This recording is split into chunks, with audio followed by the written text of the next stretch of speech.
Bienvenidos al programa Una vida por la libertad. Mi nombre es Rafael Rincón Urdaneta Serpa, investigador de la Fundación para el Progreso. Hoy, en esta primera sesión, vamos a hablar sobre una de las más influyentes figuras, una de las más influyentes mentes, además, del siglo XX por la libertad, que es el filósofo Karl Popper. Hoy tenemos como invitado a Mauricio Rojas, doctor en Historia Económica y profesor adjunto de la Universidad de Lund, ex parlamentario desde el año 2002 hasta el año 2008 en Suecia por el Partido Liberal.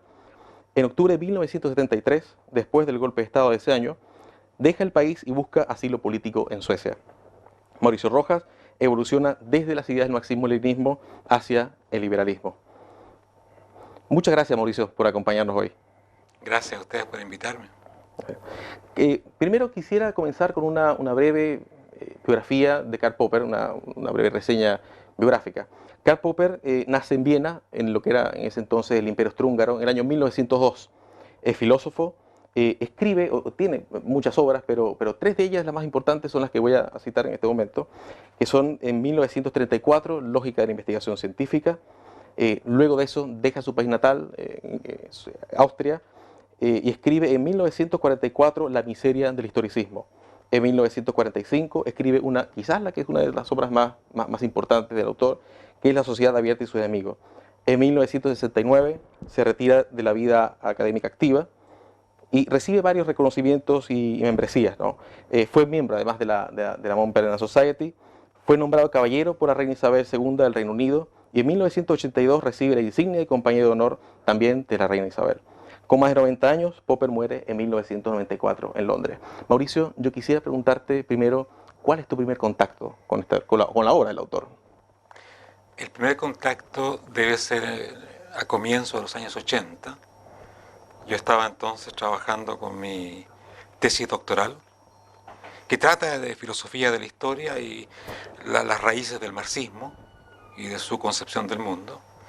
Y lógicamente que en esos años, en Lund, en el sur de Suecia, en la biblioteca de la universidad, una hermosa biblioteca, una linda ciudad, allí por supuesto que tuve que estudiar por primera vez la obra de Popper, especialmente La sociedad abierta y sus enemigos. Yo conocía, por supuesto, de oídas a Popper anteriormente, pero en ese momento fue cuando yo realmente trato de profundizar en la obra de Popper. Una pregunta. Popper nace en el año 1902 en una Viena, digamos, un ambiente muy interesante, muy cosmopolita, muy rico además, ¿no? Pero profundicemos un poco más en eso, ¿no? ¿Cómo era esa Viena de esos años en lo económico, en lo político, en lo cultural? Es decir, ¿cuál es el ambiente que recibe Popper al mundo? Bueno, estamos hablando de una Europa central que va a ser completamente devastada, destruida por la Primera Guerra Mundial, el ascenso del nazismo, los conflictos civiles y la Segunda Guerra Mundial. O sea, Popper es un producto de un mundo que ya no existe, donde se produjeron, por un lado, una miseria que era espantosa. Y Popper relata en su autobiografía ese encuentro muy temprano con la miseria más abyecta que se puede imaginar. Por ejemplo, un ejemplo de esta miseria son las muchas casas de gente sin recursos, de miserables que habían. Algunas de ellas porque el padre de Popper era un hombre muy bien situado, uno de los abogados más famosos de Viena, y tenían sociedades de caridad. Una de ellas tiene una casa para estos miserables, donde Hitler va a vivir 3 años, del año 1910 a 1913. Son esas increíbles coincidencias, un miserable Hitler que deambula en Viena buscando su futuro, que él todavía creía que iba a ser pintor o arquitecto o algo parecido, hubiese sido mucho mejor indudablemente que lo que fue. Y por otro lado, al lado de esta miseria que congregaba desde un Hitler a niños pordioseros, está un esplendor intelectual de un mundo multicultural lleno de todas las nacionalidades que hay en el Imperio Austrohúngaro, un gran componente también judío que es muy importante. Popper proviene de una familia judía de gran tradición, si bien antes de su nacimiento ya se habían convertido al luteranismo. Claro. Es una de esas familias judías que elige la asimilación como forma de vivir mejor en las sociedades de Europa Central. Y tiene mucho que ver con una visión muy debatida de Popper respecto de Israel, del sionismo, de todo eso, que que no le gusta nada a Popper. Popper está totalmente en contra de la creación misma del Estado de Israel por su aversión al nacionalismo, y uno puede discutir ese aspecto. Pero en todo caso, en esa Viena donde Hitler deambulaba también Freud y Wittgenstein y Mises y Hayek, y es decir, es un mundo increíblemente interesante, yo creo que intelectualmente con un potencial enorme por esa confluencia de riqueza intelectual, pobreza y un mundo que está a punto de desplomarse además. Ahí mencionaste, Mauricio, dos temas o dos puntos bien interesantes. Número uno, Popper viene de una familia de cierta posición social. Sí, Es decir, claro. Popper viene de una familia que no es pobre en lo más mínimo, ¿no? Un abogado exitoso, entiendo un abogado, ¿no? Si no me equivoco. Y además de eso, mencionaste también que Popper, de hecho, según una lectura que había hecho hace unos días atrás, Popper, la familia de Popper se había convertido Al luteranismo. al luteranismo Claro. 2 generaciones atrás. Sí, que el Popper ya, o no sé si 2 generaciones, pero a lo mejor el Popper que nace, el Popper que vive su juventud, es un Popper que ya conoce la asimilación como algo dado, como algo parte de su vida, pues de su realidad. Yo creo que no. Ese es un dato erróneo que aparece en muchas partes. Okay. La verdad es que la conversión de la familia de Popper ocurre el año 1900, o sea, solamente 2 años. Muy poco antes de que Muy poco antes. Y es un proceso muy conflictivo, lógicamente, y yo creo que es uno de los puntos más difíciles para Popper mismo de poder pensar, intelectualizar. Por lo tanto, él no vive de una manera relajada, distanciada, este paso del judaísmo al luteranismo, sino que yo creo que es un hecho que es difícil para él, y difícil se nota porque él lo trata muy superficialmente, rehúye el tema. Es una de las cosas que a mí me gustaría que Popper hubiese tratado con más profundidad, claro. porque yo creo que es muy importante. Ahora, la familia de Popper tiene una notable riqueza. Vive en un apartamento de 20 piezas frente a la Catedral de Viena. Su padre tiene una biblioteca de 14.000 volúmenes. Es decir, estamos hablando de una situación muy privilegiada y en un ambiente de gran profundidad intelectual. O sea, Popper ya desde pequeñito está conviviendo con primero libros, claro. Y leyendo libros de Rousseau, de Freud, muy actualizado además. Tú ves leyendo al padre de Popper y después Popper directamente cuando aparecen las nuevas obras de Freud o de Wittgenstein, la única obra que apareció. A la vez también conocedor de Marx, en fin, está todo eso en la biblioteca del padre, que podría definirse como una especie de libre pensadora. Es lo más acertado que uno podría decir sobre el padre de Popper. Hay una anécdota que dice que él debió en algún momento, cuando su finanza o las finanzas de la familia se vinieron abajo, debió vender esa biblioteca. Sí, claro. Ese dato es cierto entonces, ¿no? Después de la guerra y todo el colapso que se produce allí, la familia se empobrece, venden la biblioteca y Popper incluso abandona a la familia muy tempranamente. Se va a vivir con un colectivo difícil definirlo, quizás hoy día diríamos medio hippie, anarquista, etc. Claro. Es el momento de sus experiencias políticas, donde incluso va a militar en el comunismo durante un corto periodo. En ese mundo revuelto que es la Europa central después de la hecatombe de la Primera Guerra Mundial, cuando se disuelve el Imperio Austrohúngaro, y todo ese mundo está cambiando y derrumbándose, de hecho. Perfecto. Entonces entremos al punto de la juventud de Popper. ¿Cómo pasa la juventud de Popper? ¿No? Porque ya parece que hemos visto que conoce tempranamente la pobreza, ¿no? ¿Cómo sigue transcurriendo esa juventud tanto en lo social como en lo intelectual? Y en lo político también. La pobreza lo impacta mucho. Él durante bastante tiempo trata de ser un trabajador social. De hecho, la profesión inicial de Popper es profesor primario.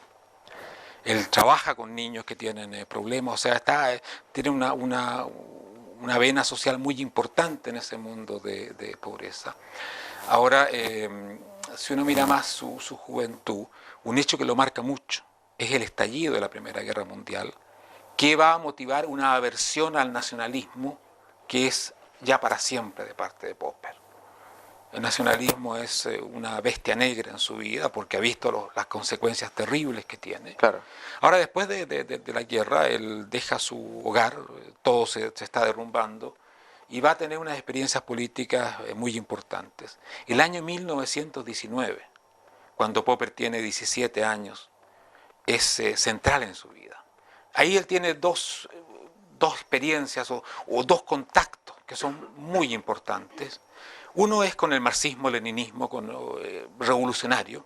Claro. Él se hace comunista por un par de meses, dice. Pero es una experiencia que lo marca profundamente porque él va a escribir sus obras posteriores, La sociedad abierta y sus enemigos, etc. Mucho a partir de esa experiencia personal, directa, donde él se siente completamente imbuido de una doctrina mesiánica que lo invita a crear el paraíso en la tierra y se da cuenta de que esa invitación aparentemente tan generosa también lo conduce a brutalizarse políticamente. Es decir, ese fin tan increíblemente grande termina justificando los medios. Y eso lo vive ya directamente en 1919. Ve la tendencia a la violencia que hay en las ideologías mesiánicas y cómo eso, conjugado con el conflicto con las ideas nacionalistas que están al otro lado, va creando un ambiente que va a destruir, de hecho, todo lo que es Europa Central. Ahora, el otro, ese es un encuentro fundamental con el comunismo, el marxismo, ya influenciado por la revolución de Lenin en Rusia. El otro es que él asiste a una conferencia que da Einstein.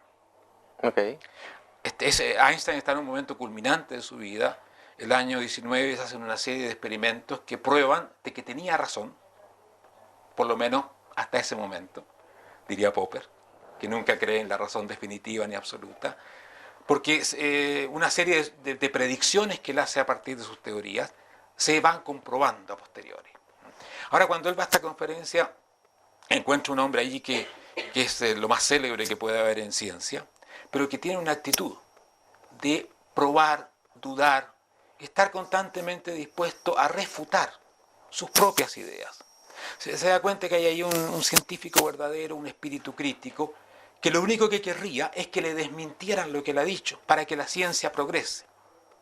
Y él, de estas dos experiencias, va a ver, por un lado, el marxismo como una expresión del conocimiento dogmático, pseudocientífico, que busca solamente confirmarse y busca que la gente que piensa de esa manera solamente encuentre pruebas que verifican esa creencia. Y por otro lado encuentra un verdadero pensador científico que lo único que busca es que le demuestren que está equivocado para poder progresar. Yo diría que ahí están los dos ejes de la vida posterior de Popper. ¿Humildad intelectual versus arrogancia intelectual? ¿Pudiera definirse, pudiera verse de esa forma? Podría verse, pero lo que pasa es que la arrogancia nunca es intelectual.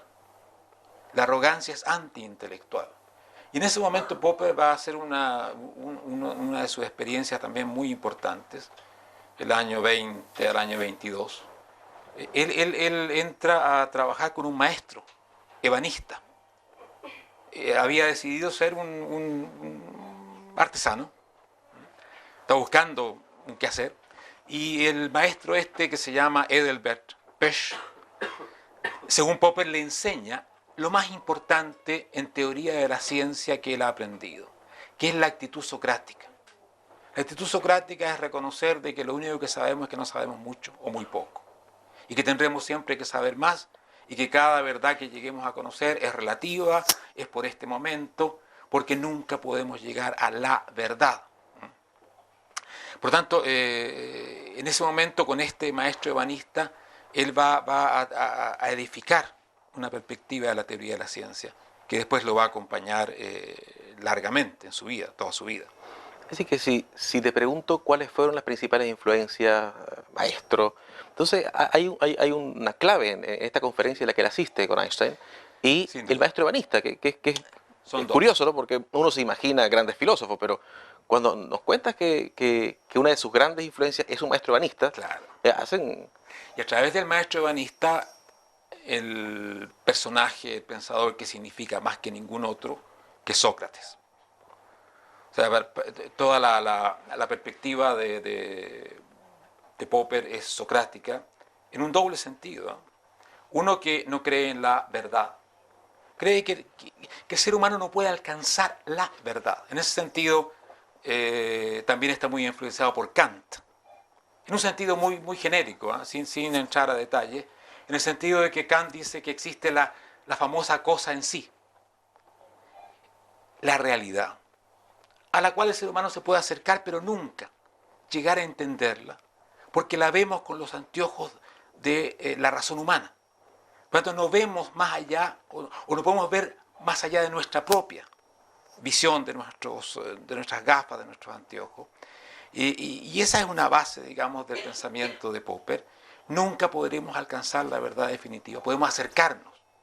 De hecho, cuando habla de las teorías científicas, habla de conjeturas, palabra muy modesta, hipótesis, conjeturas, cosas que hoy día las aceptamos porque no podemos negarlas, pero que mañana tal vez no sean. Nosotros Sócrates, a través del maestro ebanista Pesch y Kant, como te mencionaba, en gran medida la teoría de Popper va a ser una reiteración de esa idea básica de Kant, de que entre lo que el ser humano puede alcanzar como conocimiento y la realidad hay un vacío que nunca será llenado. Y por tanto toda verdad nuestra tiene un sentido de lo pasajero.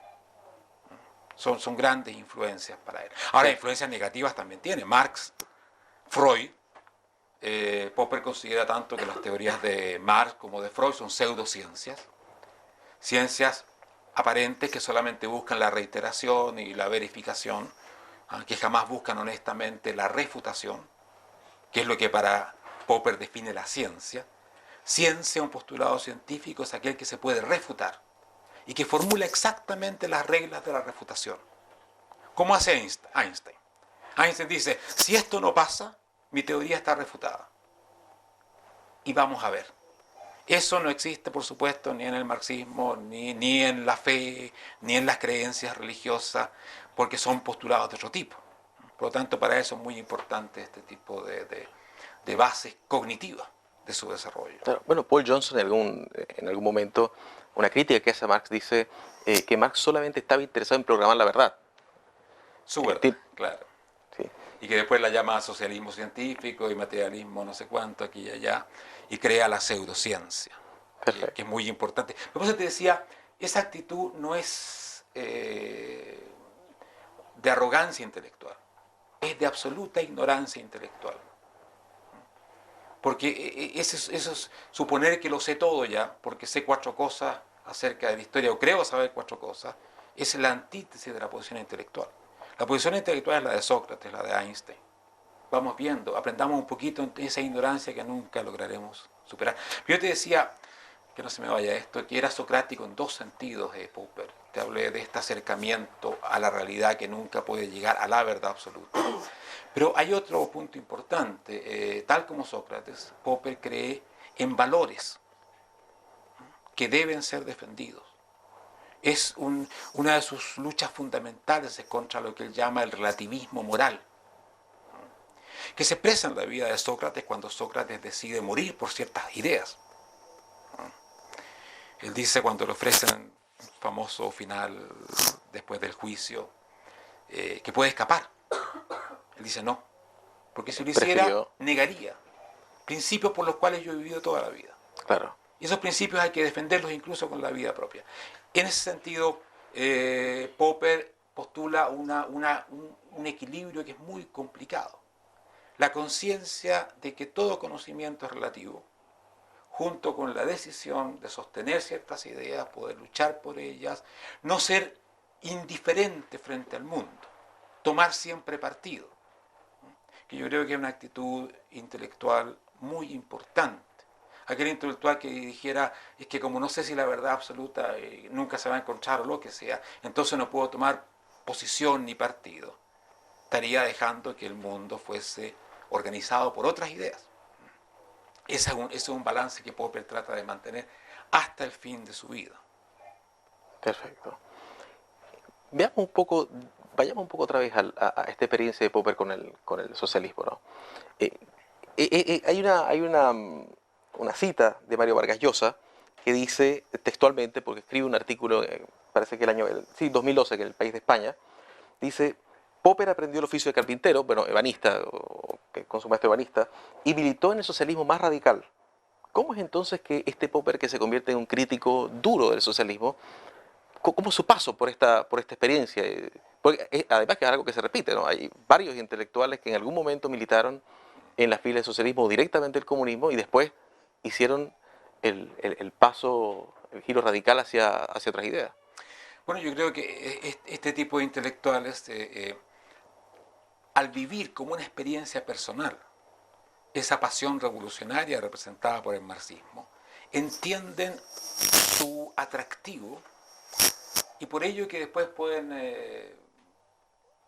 usar gran parte de su vida explicándolo y tratando de estudiar esa fuerza enorme que tienen las ideologías mesiánicas, eso que te envuelve completamente y que te lleva a convertirte en una, como decía Che Guevara, hasta una máquina de matar. De matar, claro. Eso es lo que aterroriza a Popper, cuando se da cuenta que los buenos ideales están conduciendo a ser un ser humano despiadado, justamente por alcanzar ese fin tan grandioso. Así que, ahora, esta es la experiencia comunista.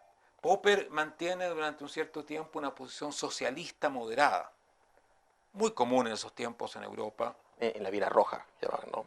En esa Viena roja él se pasa al color un poco más rosado o algo así. Cosa que termina descartando finalmente porque él ve un dilema que no le permite no tomar partido. Y es entre las ideas de igualdad y de libertad. Las tendencias socialistas, ya sea las extremas revolucionarias o las suaves, priorizan la idea de la igualdad por sobre la idea de la libertad y están dispuestas a sacrificar mayor y mayor cantidad de libertades para alcanzar igualdades. Y eso es válido hoy día como era válido en la Viena claro. de Popper. Y él dice que en esa elección él prioriza la libertad. Perfecto. En ese conflicto, él dice una cosa que ya Hegel había dicho, que lo difícil no es elegir entre lo bueno y lo malo, sino entre lo bueno y lo bueno. Y poder priorizar. O sea, no ser relativista frente a eso. No hay que decir, mira, yo prefiero la libertad, no es que la igualdad me sea indiferente, no. Pero como la igualdad puede amenazar la libertad, yo pongo un límite que es a partir de la libertad. Y eso lo lleva a definirse después como un pensador esencialmente liberal, o sea, que prioriza la idea de la libertad. Mencionaste en algún momento que Popper con esto aparentemente se asusta. Con la capacidad que tiene el marxismo-leninismo, el socialismo, estas ideas que en algún momento lo seducen, él se asusta de esto. Además hay un hecho, ¿no? Que muere una persona cercana en algún enfrentamiento, ¿no? ¿Qué es lo que ocurre ahí? ¿Él se asusta por este hecho que él presencia o que él vive? ¿O efectivamente él además de eso, paralelamente a eso, él nota este poder, que este poder seductor del socialismo, del marxismo-leninismo, puede llevarlo a cometer o a formar parte o a ser cómplice de la barbarie? Sin duda, y a él lo que lo asusta es la dialéctica de la violencia que se crea entre las distintas ideas mesiánicas de ese momento. El nacionalismo furioso que plantea una recuperación de la nación y después será de la claro. raza, lo que sea. Y este mesianismo comunista del paraíso en la tierra comunista. Y se da cuenta de que en ese enfrentamiento pierde la civilización, la cordura y la libertad, sobre todo. Eso es, por lo tanto, él se asusta de esa dialéctica que se crea. Y después va a ser algo muy constante porque él va viendo en los años 20, en los años 30, cómo esa dialéctica termina en la destrucción total del mundo europeo hasta ese momento. Porque lo que vemos después del enfrentamiento entre el totalitarismo rojo y el pardo y el negro, Europa está inundada después de este tipo de doctrinas, y eso es lo que va a asumir especialmente Europa Central en el desastre que se produce en los años 30 y en la Segunda Guerra Mundial. Él lo ve, lo va a vivir, su vida es parte de este drama, de cómo se va polarizando la situación y cómo al final todo termina reducido a un enfrentamiento entre totalitarios prácticamente. Y todos en la calle con las guardias armadas comunistas o socialistas o de los frentes nacionalistas o del nazismo. O sea, toda la sociedad que fue tan civilizada, la Viena en que él nació, termina parte de un mundo que está realmente convertido en un infierno. El tiempo le termina dando la razón, y además que sí. Cómo ve esta evolución de la Viena cosmopolita, donde convivían diferentes grupos, donde aparentemente todo funcionaba de maravilla, con un ambiente intelectual riquísimo, de pronto se pasa al oscurantismo de una manera tan violenta, Y eso aparentemente eso se termina dándole a Popper la razón, ¿no? Sí, dramáticamente la razón a Popper y a muchos otros que vieron ese desastre que se estaba produciendo. Él siempre postula una idea de busquemos los compromisos, busquemos no romper el diálogo, que no se apague ese mecanismo increíble que es mantenernos hablando, por lo menos. Dice que un encuentro que a él lo marcó mucho es con un joven nazi, donde el nazi le dice, así que quieres argumentar. Sí, le dice Popper, yo no argumento, yo disparo. Ese es el mundo que Popper ve crecer y que va a terminar destruyendo el mundo de la razón, de la civilización, toda esa tolerancia que había, y que para la gente que proviene de un origen judío va a tener una consecuencia Claro, terrible. Popper pierde 16 familiares 16 familiares. cercanos en el Holocausto, por lo tanto todo este mundo no es ninguna experiencia lejana, sino que tiene una actualidad terrible. Perfecto. Círculo de Viena. ¿Qué pasa con el Círculo de Viena? Popper toma contacto con el Círculo de Viena, trabaja con ellos. ¿Cómo fue esa relación? ¿Qué ocurrió durante esos días? Bueno, el Círculo de Viena es un conjunto de filósofos del conocimiento, muy notable, como tú sabes. Reúne algunas de las mentes más brillantes de ese momento, muy inspirada por el pensamiento que internacionalmente representa Bertrand Russell o en el mundo austríaco Wittgenstein, lo que se llama el empiricismo lógico o el positivismo lógico. Es una teoría de la ciencia muy preocupada de distinguir entre lo que es metafísica y lo que es ciencia, tratando de decir que todo aquello que es metafísica, desde la religión a todo aquello que no es científico, es un sinsentido, tratando de crear unas reglas del sentido de la discusión científica. Ahora, Popper nunca pertenece a este círculo, porque toda su obra es una crítica Claro. al positivismo de este círculo. Y de ahí va a surgir su obra, que en términos de teoría del conocimiento es sin duda muy importante, una de las más importantes del siglo XX, que es la lógica de la investigación científica. Hacia 1934. 1934, típico de Popper, él comienza a escribir a fines de los años 20, al comienzo de los 30 tiene redactado 2 tremendos volúmenes, que ahora han sido publicados finalmente después de mucho tiempo, y a través de contacto con gente del Círculo de Viena logra que algún editor se interese y le manda un resumen de los 2 volúmenes. Y el editor le dice, no, esto es impublicable, como esta cantidad de páginas, ¿quién las va a leer? Y Popper está en una situación bastante complicada y se lo entrega a un tío. Y le dice, descuartice la obra y haga esto publicable. Le habían dicho 240 páginas, eso es lo que podemos publicar, algo así. Y el tío lo hace. Así que con la ayuda del tío publica una obra que es... yo discrepo de Mario Vargas Llosa en esto. Él no hubiese sido un oscuro científico de la ciencia. Él hubiese sido, porque es un notable científico de la ciencia, pero no habría alcanzado la notoriedad que le da, por ejemplo, la Sociedad Abierta y sus enemigos, porque su teoría del conocimiento científico es una de las más importantes que tenemos. No podemos entrar en detalle acá porque sería muy largo entrar en la teoría científica, pero yo creo que los fundamentos ya están dados por lo que conversamos antes.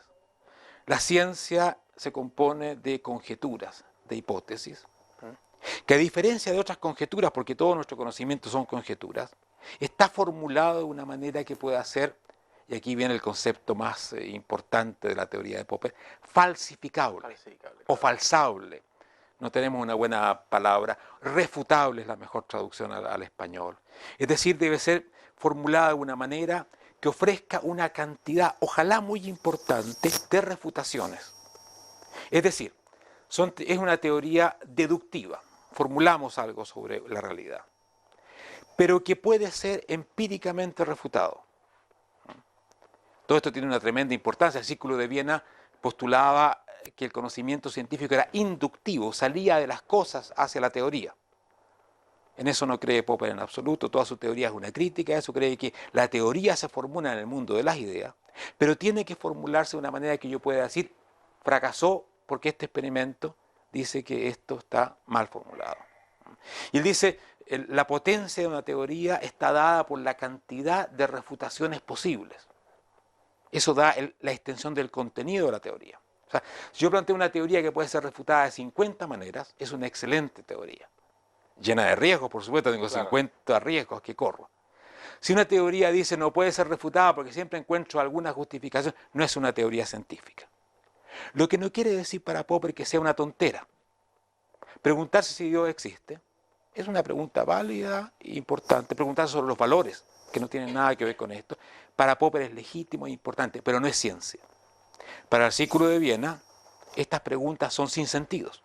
O sea, las diferencias entre Popper y el Círculo de Viena son muy importantes. Sin embargo, es el medio intelectual en el cual Popper va desarrollando su teoría en lucha con ellos, pero también con mucho apoyo, ¿eh? Porque son sus principales lectores, le publican la famosa lógica de la investigación científica, por lo tanto, van a ser muy importantes para su desarrollo, sí. ¿Qué impacto tiene la lógica de la investigación científica en el pensamiento político de Popper? Porque cuando nosotros hablamos de la sociedad de virtud y enemigos, que lo vamos a ver un poco más a detalle ahora más adelante, vemos que hay mucho de esa base que plantea en lógica de la investigación científica. ¿Cuál es el impacto que tiene esta obra posteriormente en su pensamiento político, en su forma de razonar sobre la política? Es muy, muy importante porque su obra de filosofía política, que él empieza a desarrollar a mediados de los años 30, o sea, directamente después de publicar la lógica de la investigación científica, es un intento de aplicar o de pensar la ciencia social o las teorías sociales a partir de sus teorías sobre la ciencia, ciencia física, matemática, etc. Y tiene las mismas bases. Él dice, nunca podemos tener una teoría social, ¿no?, que alcance la verdad de la historia, tal como estaba construido el marxismo, por ejemplo, o todas las visiones de la historia propias del cristianismo, que hablan de una providencia, de un plan de Dios que aunque no lo podamos conocer, supone que está allí, y algunos creen que pueden conocerlo. Hegel dirá que se puede conocer, es el gran paso que da Hegel hacia una especie de ateísmo fundamentalmente religioso. Marx dirá, las leyes de la historia las conocemos, y conocemos el libreto de la historia, la cosa en sí. Y como conocemos la cosa en sí, las conozco yo, diría Marx, los demás la ignoran, les voy a contar cómo es, puedo predecir el futuro. Claro. Y eso es lo que Popper llama el historicismo.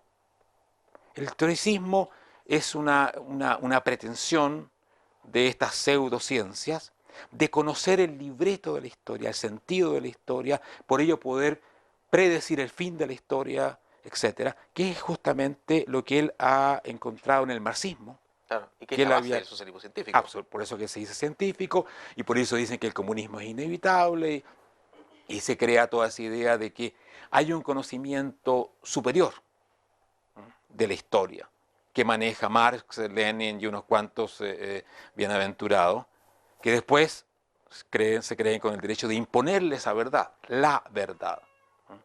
Y por eso que la teoría social de Popper se inicia con la redacción de esa obra, una obra muy pequeña, bastante obstrusa, encuentro yo, que se llama Miseria del historicismo, que él presenta por primera vez el año 36, el primer manuscrito, esbozo, en el seminario que dirigía Hayek, famoso pensador liberal.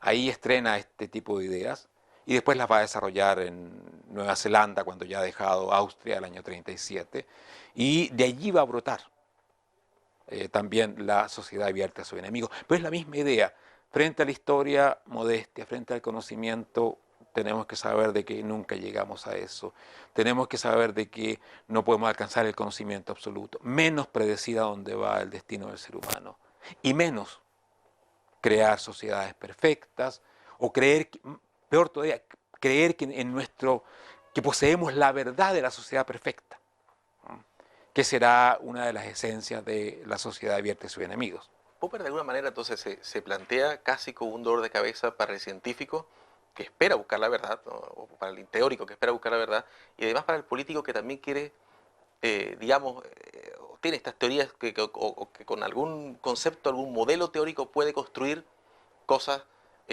incluso con un margen de error mínimo. Claro.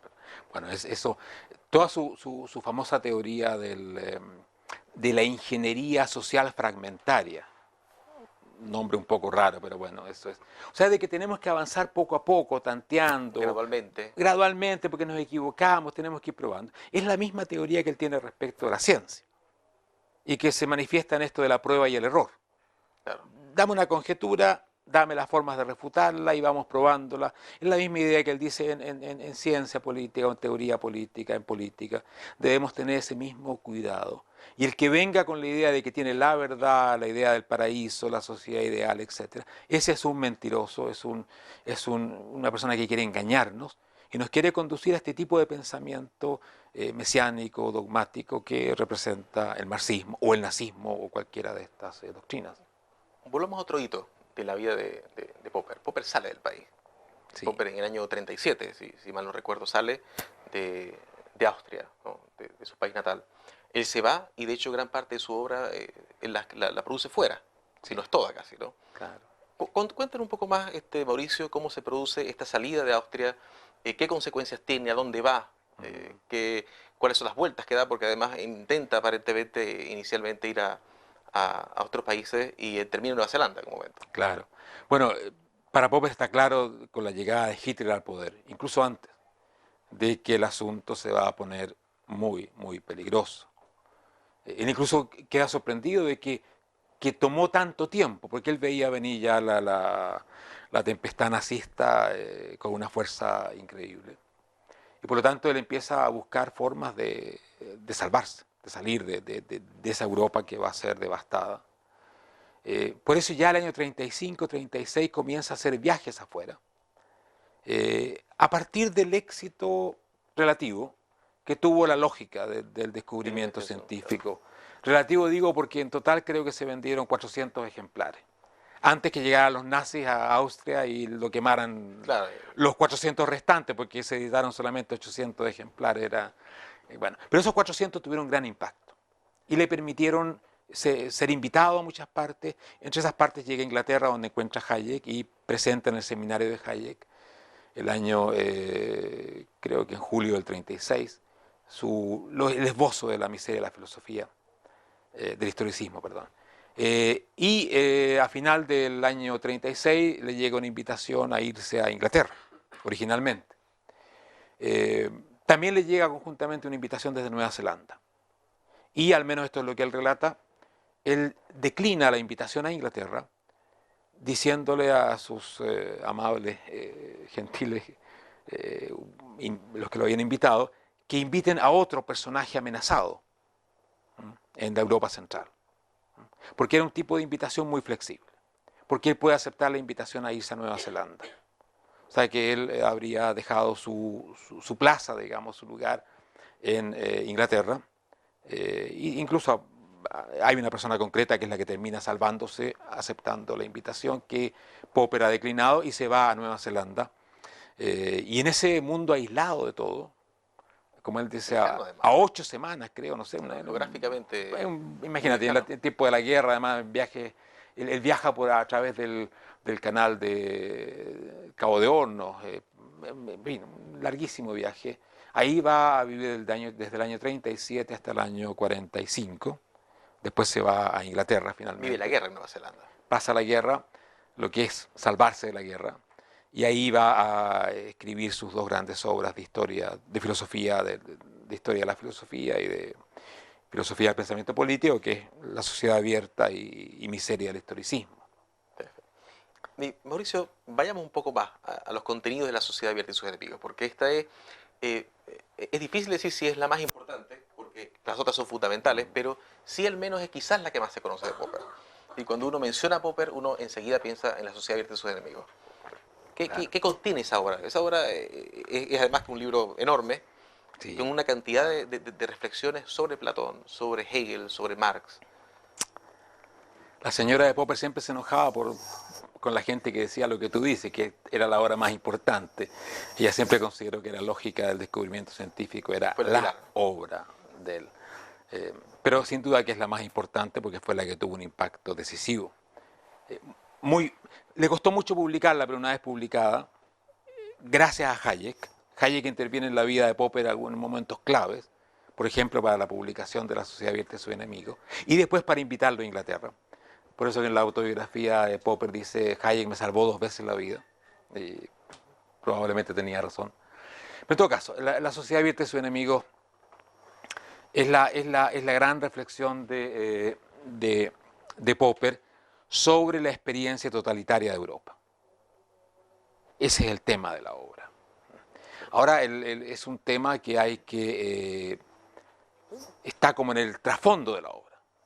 Él no dice voy a tratar el totalitarismo, etcétera, así empieza, no.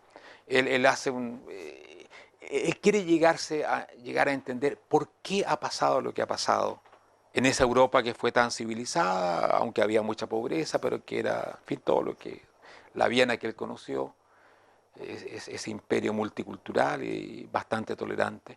¿Por qué de pronto Europa, que era además el líder de la civilización, más o menos, se creía por lo menos, termina avasallado por 2 grandes totalitarismos? Y en su reflexión él llega a una tesis que es bastante sorprendente.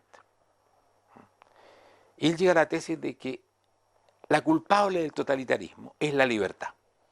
Y esto puede parecer algo absolutamente extrañísimo.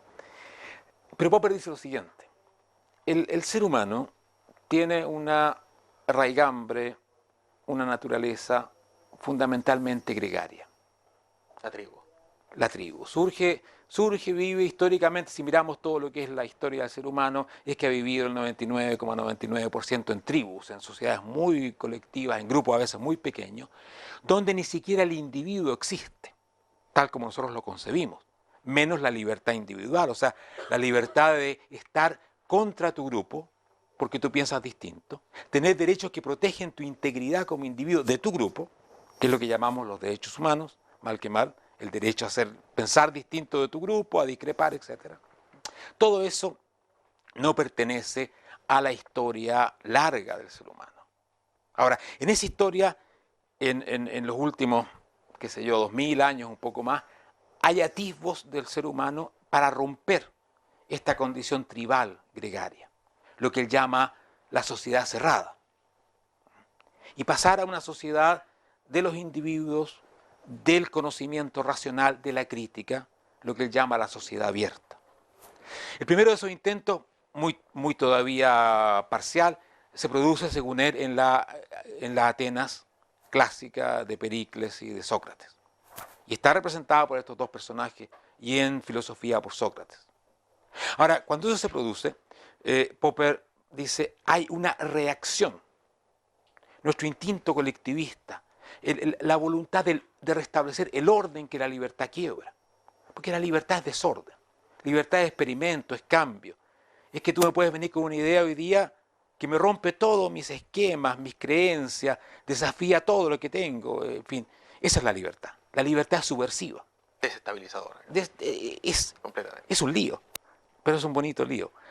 Y cuando se plantea eso, cuando algunos individuos toman la libertad de cuestionarlo todo porque son libres, que es la esencia de la libertad, surge una respuesta, tanto del orden establecido como de la inseguridad misma que el cambio crea.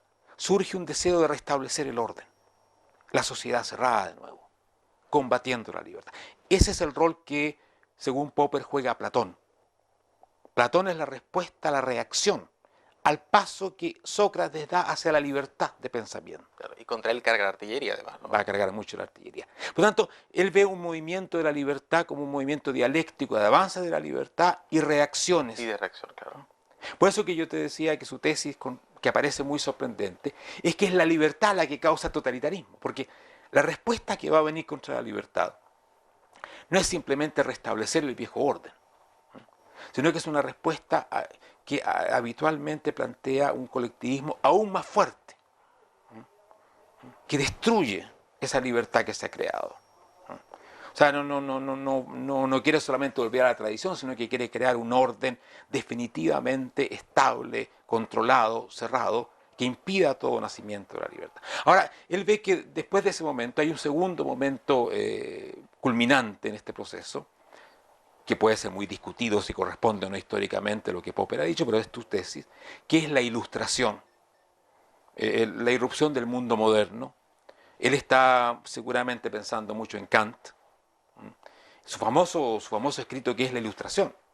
Y Kant responde: la ilustración es la salida del ser humano de su condición infantil, autoimpuesta. El ser humano se rebela contra aquellos que quieren decidir sobre él, las autoridades externas, y quiere ser su propia autoridad, que su razón sea su autoridad. Ese es el momento, digamos, es la vuelta a Sócrates, es una recreación de ese planteamiento. Y los avances que ahí se originan con el capitalismo moderno, la sociedad libre en todo sentido, y que avanzan muchísimo en el siglo XIX sobre todo, van a ser para Popper lo que finalmente explica, en momentos críticos, el surgimiento del totalitarismo moderno. El totalitarismo moderno es una reacción para Popper al avance de la libertad. Esta tesis es muy importante porque algunos amigos de la libertad creen que este es un camino un poco simple y rectilíneo. Vamos avanzando, aquí listo, más libertad, y la gente encuentra que esto es súper bueno. Y de repente encontramos que aparece el nazismo y el comunismo. Pero ¿cómo? Sigamos también el siglo XIX, la libertad de comercio, muchas cosas. Y de pronto caemos en el totalitarismo. O lo que pasó hace poco, la caída del muro de Berlín, muchas cosas que parecían ya llegamos al fin Ya de la llegamos historia. a Y de repente plena. aparece un fuerte islamismo militante, nacionalismo xenófobo, ecologismo fascista, etc. Y uno dice, pero ¿cómo si ya habíamos llegado? No. La libertad amenaza tantas cosas, porque la libertad tiene ese carácter subversivo Y que recibe provoca reacciones, claro. que protejámonos, que controlemos, que no dejemos que los chinos nos vendan sus productos, o que los africanos vendan en Europa, o que las ideas de aquí o allá vengan a desordenar nuestro mundo. Y estarán los ayatolás y los nuevos ayatolás, y estarán todo este tipo de líderes que ofrecen, los populistas, los caudillos, que ofrecen el orden y ofrecen algo muy importante: retrotraer al ser humano a la calidad infantil, preilustración, donde alguien, el estado del bienestar, el estado autoritario, el caudillo, quien sea, resuelve por ti tus problemas. Esa es la Y tentación. te da seguridad, además. Te da aparente seguridad porque terminan muy mal esos Claro. regímenes, lo vemos en todas partes, pero te da la aparente, te entregas tu libertad. ¿Ah? Como quien quiere volver a vivir con su padre y su madre para que te organicen la vida. ¿Ah? Y te den la seguridad y la tranquilidad. Y renunciar a tu responsabilidad. O sea, la libertad es responsabilidad, es error, y es éxito, y es posibilidad, pero es riesgo. Y de repente nos va mal, y perdemos. Y las cosas que hemos optado no sirven. Y la persona a lo mejor que nos enamoramos hoy día no nos responde. Y decimos, pero qué libertad tan molestosa esta. Impongamos un orden. Esa es la función que ve Popper en los totalitarismos, pero en esa forma violenta que han tenido en la historia. Mauricio, acercándonos al final, voy a tomarme un minuto para compartir contigo unas citas, una selección de citas que he hecho, porque hay un elemento que empieza entrando acá, que es este asunto de la utopía, ¿no? Maquiavelo dijo, el capítulo 15 del Príncipe: muchos han imaginado repúblicas y principados que jamás han sido vistos ni conocidos en la realidad, porque hay tanta distancia entre cómo se vive y cómo se debería vivir, que aquel que deja lo que se hace por lo que se debería hacer, conoce primero la ruina que la supervivencia. Otto von Bismarck, segunda mitad del siglo XIX, dice: la política no es una ciencia exacta, como muchos profesores se imaginan, sino un arte. Él mismo dijo: la política es el arte de lo posible. Antonio Caro del Castillo, más o menos contemporáneo con Bismarck, dijo en algún momento, político conservador español, dijo en algún momento: la política es el arte de aplicar en cada época de la historia aquella parte del ideal que las circunstancias hacen posible. Volviendo a Popper, tomo un par de citas de Popper ahora. Dijo en un texto titulado La influencia de las ideas filosóficas en la historia de Europa, 1979, la proposición de Platón de que los filósofos deberían ser reyes ha complacido a muchos filósofos y algunos han tomado esto muy en serio. Personalmente, yo no la considero una proposición atractiva, aparte del hecho que soy contrario a toda forma autoritaria o dictadura, incluida la dictadura de los mejores y más sabios. Los filósofos no me parecen particularmente apropiados para el trabajo. Dice Popper también, y es muy famosa esta cita, la tienes incluso citada en el último libro que escribiste, La libertad de su enemigo: el intento de crear el cielo en la tierra produce invariablemente el infierno. Y en En la misma Sociedad Abierta de sus Enemigos hay una cita donde Popper critica justamente a Platón de que se preguntó quién debería gobernar, de ahí esta tesis del filósofo rey, y dice Platón, dice Popper, perdón, que es mejor o mucho mejor reemplazarla por otra pregunta que dice, ¿en qué forma podemos organizar las instituciones políticas a fin de que los gobernantes malos o incapaces no puedan ocasionar demasiado daño? Estamos frente a un pensador realista, llamémoslo pragmático, llamémoslo práctico, un filósofo práctico. ¿Quién es Popper en eso? Es decir, porque aparentemente tenemos esta idea de que los filósofos son gente muy teórica, gente que vuela en las nubes de alguna manera, pero este Popper parece con los pies muy bien puestos sobre la tierra. Claro, siempre que eso no vaya a ser entendido como que esa persona es un oportunista moral. Yo ya mencioné que uno de los grandes combates que da Popper es contra el relativismo y el oportunismo moral. Si uno es capaz de ser una persona que tiene principios claros y que los defiende, a pesar de saber que toda verdad es relativa, y también está dispuesto a transar en el sentido de lo posible, uno está trabajando, digamos, en el espíritu de Popper.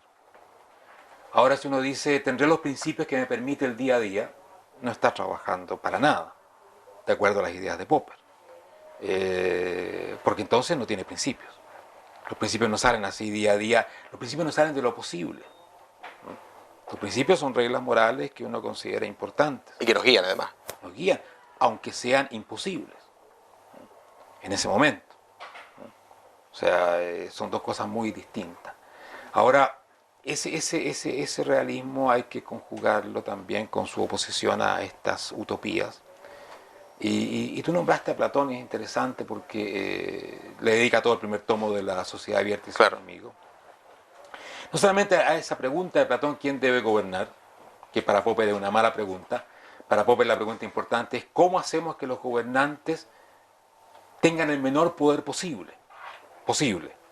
Lo que no quiere decir ningún poder, para que no hagan mal. Cuando aparezcan los malos gobernantes, que es muy probable que aparezcan. Y más aún si tienen mucho poder, hasta los buenos se transforman en malos gobernantes, porque con ese poder que tienen es muy fácil que sea así. Entonces él dice, ¿cómo limitamos al poder? Una pregunta clásica, indudablemente. Pero además él tiene una reflexión que también trata de Platón, y que tiene que ver con algo que tú mencionabas, esto de la política como arte de algo.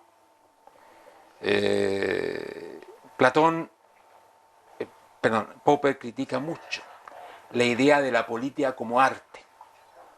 Tal vez no en el sentido que tú lo mencionabas, pero en el sentido de que se trata de personajes que creen que están diseñando una sociedad como si fuera una obra de arte, perfecta, hermosa, salida de su imaginación, la utopía. Esto hay un capítulo que es muy importante en la Sociedad Abierta de sus Enemigos que se llama Sobre el esteticismo, que es justamente esta tendencia a confundir el trabajo social con un artista que tiene en blanco la tela y va a pintar su utopía sobre la tela. No solamente sobre la sociedad, también sobre el ser humano, el hombre nuevo. El hombre que parte de la tabula rasa revolucionaria y le pintamos características. Eso lo dice Platón exactamente en una parte de la República, cuando se plantea en un diálogo la pregunta si los filósofos, estos filósofos reyes, querrían gobernar al mundo y a los seres humanos. Y Platón dice, seguramente no, porque los filósofos nunca querrían trabajar con seres tan imperfectos y sociedades tan imperfectas. Los filósofos exigirían que primero se haya limpiado el lienzo. O sea, se haya borrado del ser humano todo lo que es, de la sociedad todo lo que ha sido, tradiciones, todo, y el filósofo rey tenga frente a sí el lienzo en blanco para crear su utopía. Ese es el arquetipo peligroso del reformador mesiánico que va a ser un Marx o un Hitler. No por casualidad Hitler se definía como un artista y soñaba con la sociedad milenaria del Tercer Reich como una obra de arte. Marx nunca se definió como un artista, no tenía dotes de ese tipo, pero toda su concepción del comunismo tiene toda esa cosa del romanticismo, de la creación. Y sus sucesores, por supuesto, que verán la sociedad como ese lienzo en blanco. Tratarán de borrar el lienzo y crear su utopía. Perfecto. Mauricio, para terminar, una pregunta para responderla muy brevemente. El legado de Popper, ¿qué de Popper se mantiene plenamente vigente hoy? Y además de eso, ¿qué lectura recomendarías tú a los jóvenes que es necesaria e imperativa hacer de Popper? Quizás, ¿cuál es la primera? ¿Cuál es la que nunca debería faltar en la biblioteca de cualquier joven de hoy? Bueno, primero lo que se mantiene vivo, el espíritu socrático. Frente a la ciencia o frente a nuestra realidad política. O sea, saber de que nos aproximamos a algo, pero que nunca tendremos la verdad, la obra de arte construida ni nada por el estilo. Vamos imperfectamente tratando de mejorar el mundo, entendiendo de que además cada mejora que hagamos va a traer nuevos problemas. No hay soluciones sin nuevos problemas. No hay mundos donde todo lo bueno pueda realizarse tampoco. Todo ese tipo de cosas muy importantes. Pero a la vez la capacidad de defender ciertos principios. Esa actitud socrática básica entre la gente que afirma el derecho a ser libre y el no derecho a ser libre.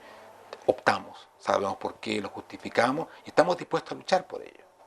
Ese balance es muy importante. Ahora tú me dices, ¿cómo empezar a leer a Popper o cómo leer a Popper? Yo recomendaría, por supuesto que la obra que hay que leer es La sociedad abierta y sus enemigos, no hay duda, a pesar de lo gruesa que es y de la gran cantidad de notas que tienen, que uno puede dejarlas de lado después, con el tiempo puede irlas leyendo de a poco.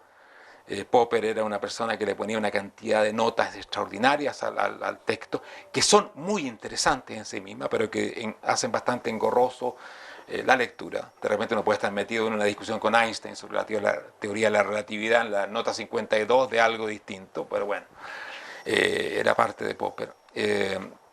Pero antes de eso yo recomendaría que ver un video que hay.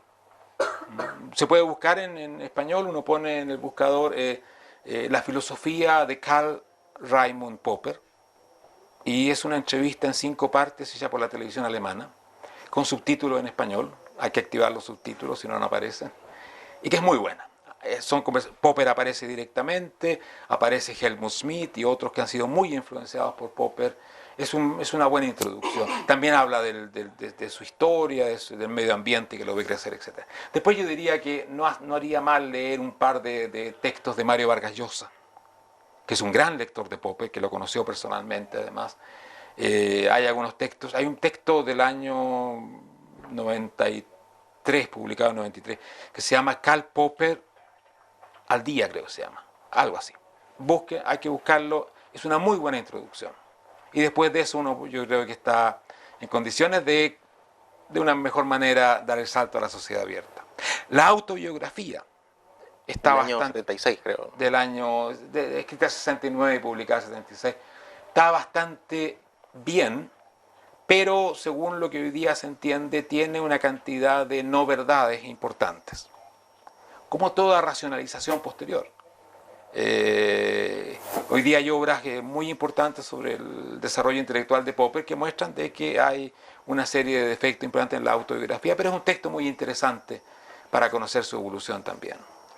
Bien, Mauricio, yo quisiera invitarte ahora a recibir, a conversar con los invitados de hoy, a recibir sus preguntas y sus comentarios. Muy bien. Hola, muy buenas noches. Mi pregunta consiste en lo siguiente. Mucha gente critica la Escuela Austríaca de Economía diciendo que es pseudocientífica porque, digamos, no es inductiva, porque trabaja con principios generales o axiomas que se dicen son irrefutables, digamos, son autoevidentes, y que trabaja lógico-deductivamente. Entonces mi pregunta es, desde la lógica digamos, del conocimiento científico de Popper, ¿cómo vería esta persona de la cual esta noche estamos hablando a la Escuela Austríaca de Economía? Esa es una pregunta que supera mis conocimientos realmente, de verdad. Yo no te podría dar una respuesta. Creo que Popper tendría una serie de dudas acerca de la forma en que trabaja la escuela austríaca, pero yo no sería capaz de entrar a darle un estatus científico, no científico, a partir de las teorías de Popper. Las teorías de Popper están hechas o relacionadas directamente con la física moderna especialmente, y sus criterios de falsabilidad y de formulación tienen muchísimo que ver con ello. Y yo no sería capaz de hacer ese trabajo que requeriría para ver cómo uno podría aplicar el modelo de Popper a la escuela austríaca. Ahora, las relaciones entre Popper y Hayek, por ejemplo, siempre fueron magníficas. Ambos dicen que el otro es el personaje del cual más han aprendido. Sin embargo, yo leí otros ensayos donde dicen de que la influencia real y la relación real a nivel más profundo es muy pequeña. Pero no soy capaz de darte una mejor respuesta. Entonces, ¿la epistemología de Popper va, digamos así, más dirigida a las ciencias naturales? En cuanto a ciencia, sí. Ahora, eso se proyecta después a toda teoría o conocimiento, como por ejemplo las ciencias sociales o las no ciencias, buscando criterios similares, o sea, que formulen conjeturas, aproximaciones, que después puedan ser falsificables, o sea, que tú puedas refutar. Ahora, ¿qué pasa con ciencias axiomáticas o como lo hace, por ejemplo, Mises en su famoso tratado de la conducta humana? Sí, creo que se llama así en castellano. No se podría decir. Gracias. Tengo otra pregunta. Según el criterio de Popper sobre la falsabilidad, ¿cuándo podemos hablar que estamos frente a un enunciado científico? Y en ese sentido también, mi pregunta va por la existencia de Dios, que no podría ser la existencia de Dios de por sí falseable al partir como a priori de un argumento que no es lógico y tampoco es científico. Bueno, el criterio de Popper es bastante simple. La teoría científica se caracteriza por la precisión con que define la posibilidad de refutarla. Y mientras más precisa sea y más posibilidades te dé, la teoría tiene más contenido, como dice Popper. Esa es la esencia de su idea. Ahora, someter la idea de Dios a ese tipo de test, yo creo que no corresponde. Y Popper sería el primero en decirte de que no confundas las cosas. Porque si tú produces una especie de teoría en cual tienes formas directas de refutar la existencia de Dios, Dios no existe porque existe el mal en el mundo, podríamos entrar a definirlo y a discutirlo, pero no es el ejercicio en que Popper se ve envuelto. Más aún, Popper tiene mucho respeto por la religión, la fe y el conocimiento que todos tenemos de las cosas sin que yo sea científico. Eso es lo que diferencia a Popper del Círculo de Viena, que llama a todo esto una especie de malentendido lógico, un sinsentido. Trata de descartar todo lo que es la metafísica, eliminarla, para reemplazarla por pensamiento científico. Popper nunca pretendió eso. Entendió que la ciencia tenía un ámbito de formulación y de aplicación, pero que hay una gran cantidad de ámbitos donde necesitamos conocimiento, aunque no sea científico, y que nunca va a ser científico. Por lo tanto, él tiene esa diferenciación y lógicamente que él trabaja fundamentalmente con la física. Es el mundo de la física moderna que para él es la ciencia por definición, y donde él ve posible aplicar sus criterios científicos también. No sé si te quedó claro o si quieres completar, no sé, pero... Sí, me gustaría completarlo un poco, porque no entiendo tampoco de dónde se da ese salto a no entrar a cuestionar la existencia de Dios, desde Karl Popper, digo. Por así podría pensar que a lo mejor es como, no sé, considera que la existencia de Dios no puede conocerse por parámetros científicos, ¿es básicamente eso? Sí, yo diría eso. Lo que no niega la existencia de Dios, ni la no existencia de Dios, ni lo que tú quieras al respecto, ni le quita un ápice de la importancia que tiene. Más aún hay una famosa discusión, que pueden mirar incluso en Wikipedia cómo transcurrió eso, donde Popper encuentra a Wittgenstein, que es el clásico positivista lógico, que cree que todo esto de la metafísica es sin sentido, o puzzles mentales, o sea, preguntas que no han sido bien planteadas científicamente. Y Popper tiene un enfrentamiento casi violento con Wittgenstein sobre eso, donde él defiende que sí tiene sentido preguntarse por Dios, por los valores, por muchas cosas, aunque no sean planteadas en términos científicos. Ahora, claro, tú me dices la existencia de Dios, es que ¿cómo podrías llegar tú a plantear la posibilidad de refutar la existencia de Dios? Es un problema clásico. Tú podrías inventar muchos criterios, como te digo, el criterio más simple sería decir, como existe el mal, y Dios lo ha creado todo, y Dios es perfecto y bueno, la existencia del mal contradice la existencia de un ser perfecto y bueno. Es la clásica. Pero yo estoy seguro de que vamos a encontrarle muchas posibles vueltas y justificaciones y aquí y allá, que al final van a hacer que no tenga mucho sentido en términos científicos entrar a esa discusión. Ahora, con ello, sí, si alguien lo puede plantear, y hay algunos que han tratado de plantearlo lógicamente, que adelante con eso. No es tan absoluto contra el espíritu de Popper plantear esos temas, pero él exige que haya un cierto rigor en la forma de hacerlo. Y eso es lo que lo acerca a una propuesta científica. Mi pregunta apunta, como usted como conoce la obra y también la biografía de Popper, si usted sabe si Popper al final de su vida se haya arrepentido de un pensamiento de él o tenga haya reaccionado frente a otro hecho después de que se haya acercado ya al final de sus días. Él está siempre trabajando su teoría básica, pero su teoría básica se mantiene desde el 34 en adelante, desde la teoría de la investigación científica, básicamente en los mismos términos. Básicamente porque hay un montón de cosas nuevas, pero la base sigue siendo la misma. En cuanto a arrepentirse de alguna cosa, quizás una de las cosas que no es que se arrepienta, pero que él considera un cierto fracaso importante, fue su incapacidad de convencer a Einstein sobre el determinismo y el indeterminismo. Es un tema filosófico muy clásico. Einstein es determinista, Popper no es determinista, todo lo contrario. Una persona que plantea la importancia de la libertad en principio no debiera poder ser determinista, porque el determinismo niega la libertad. Dice que todo tiene una causación rigurosa, depende cómo interpretemos el término, pero eso.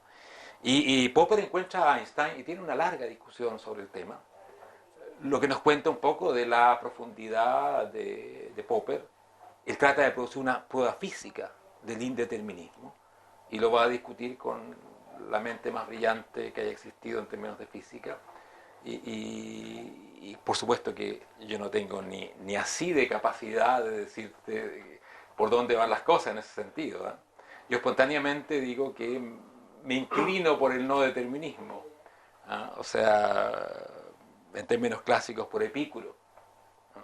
Y no por Parménides, que es el ejemplo del determinismo.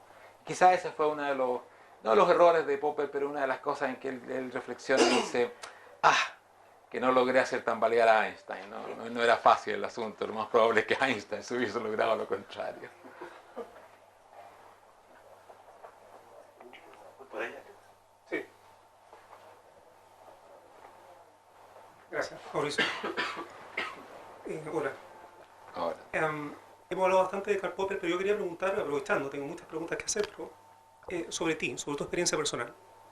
Me imagino que habrá sido bastante complicado para un hombre de izquierda la transición de posturas sumamente dogmáticas y rígidas a posturas liberales. Viviste en Europa, yo también harto tiempo fui alumno de Pedro Schwartz, estoy ante eso. Y mi pregunta es, ¿a qué atribuyes tú que en esta América Latina, que debiera tener con tanta naturaleza hermosa, tantas ganas de libertad, se está popularizando o brotando todavía más posturas extremadamente radicales, totalitarias? Vemos en Chile, por ejemplo, a la candidata Bachelet apoyada por un partido comunista que defiende a Kim Un-jong, al coreano, que mandaron condolencias cuando murió su padre, que fue el más férreo defensor de las atrocidades que cometió el Partido Comunista de la Unión Soviética, y vemos que también la apoya en la misma coalición el MAS, que defienden el chavismo, que ha resultado ser un fascismo encubierto, antisemita, impresionante.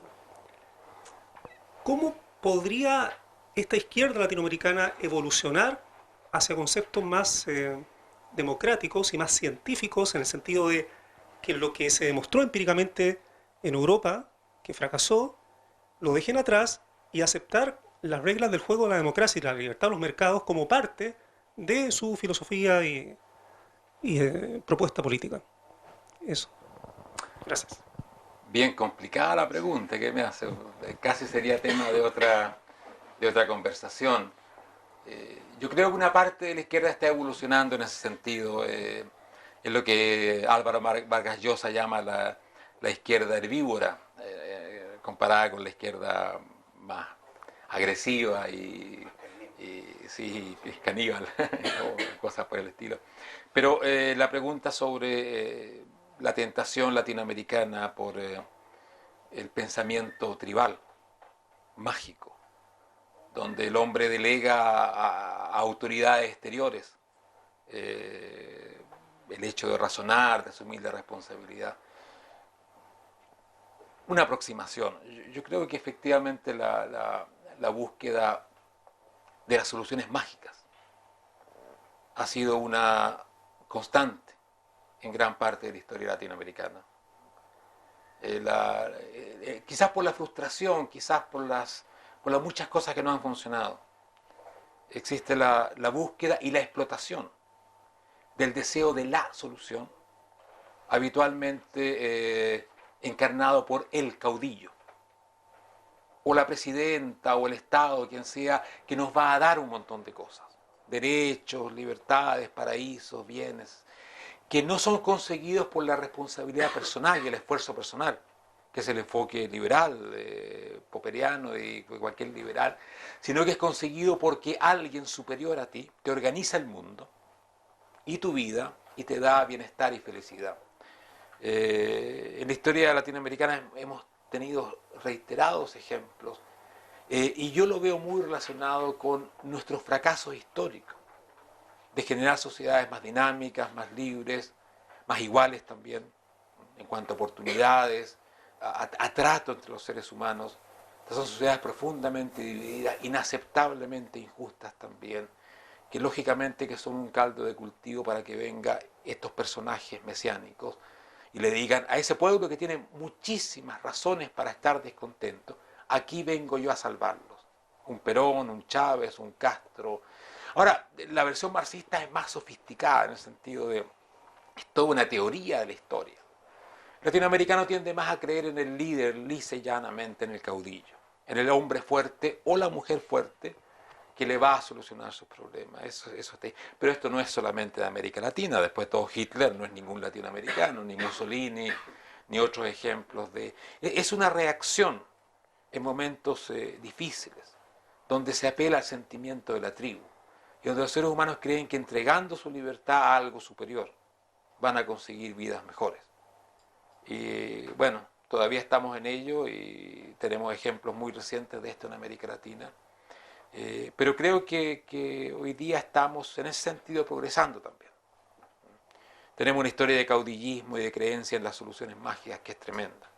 Frente a ello, por terribles que nos parezcan los últimos, los Chávez o los Kirchner, son casi males menores comparado con los caudillos absolutamente aberrantes que hemos tenido y la entrega más aberrante todavía de nuestros pueblos a esos caudillos. Mauricio, me reservo dos preguntas muy breves. Alguna que se quedó en el tintero durante la entrevista y una adicional. Me ha interesado siempre mucho la relación entre intelectuales y políticos. Hay un par de episodios en la vida de Popper. Uno, un encuentro en 1994, año en que muere, con el expresidente en aquella época, el expresidente checo, Václav Havel, en Praga. Y hay una relación aparentemente bastante cercana con el ex canciller alemán Helmut Schmidt, socialdemócrata en aquellos tiempos. Bueno, ¿Puedes contarnos un poco más de eso? Que sea muy brevemente estos dos episodios. Y la otra, ya hablaste sobre alguna especie de decepción que tuvo Popper, o alguna especie de cosa que no pudo lograr. ¿Tuvo alguna derrota intelectual, Popper? Bueno, lo que te mencionaba es una derrota importante, que él la cuenta además con mucho espíritu deportivo, como diciendo, esa era una batalla que me gustó perder, porque la perdí con alguien con el cual valía la pena perderla, digamos, y con un espíritu abierto, científico, que daba un gusto perder una de esas batallas. Ahora él perdió batallas más importantes, como fue aquella de aquella Viena donde él nació. Él fue parte de ese mundo, él perdió esa batalla, su posición, que no fue significativa, nunca tuvo una participación política importante allí, fue indudablemente derrotada. Uno podría decir porque no se aplicó a fondo o lo que sea, pero yo creo que él tiene un problema, como dije al comienzo, con sus raíces judías, que sería interesante. Yo creo que ese problema que él no enfrenta de la manera en que uno hubiese querido es una derrota implícita muy importante. Su incapacidad de pensar lo que significa esa evolución del mundo judío hacia la asimilación y los problemas de la asimilación. Que él propone prácticamente que el deber de este tipo de minorías discrepantes en muchos sentidos es tratar de asimilarse, renunciar incluso a una serie de rasgos de identidad para vivir en una sociedad que los ve como cualquier otro.